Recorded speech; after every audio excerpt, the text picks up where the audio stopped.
Hi everyone. This is part 1 of a two-part series where we will show you how we revived old container soil and the harvest that we got from this experiment.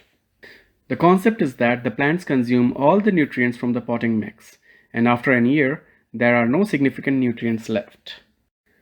Most of the time, it is suggested to dump used potting soil on raised beds and start with new one.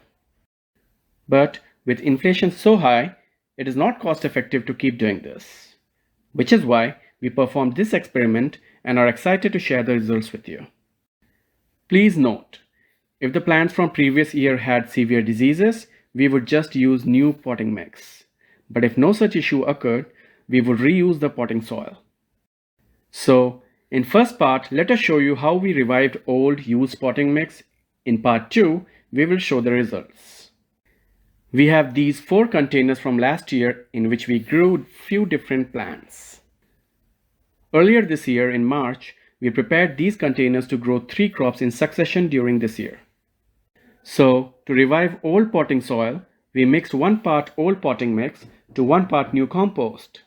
This should bring nutrients for plants. To this, we added perlite and sand in equal parts to each other. These two help with drainage. We also added about a handful of organic chicken manure to each of these containers to provide slow release fertilizer.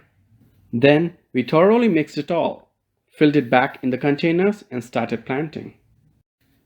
I'm linking part 2 of this video series here to show you what we planted, how it performed and the harvest we got from it.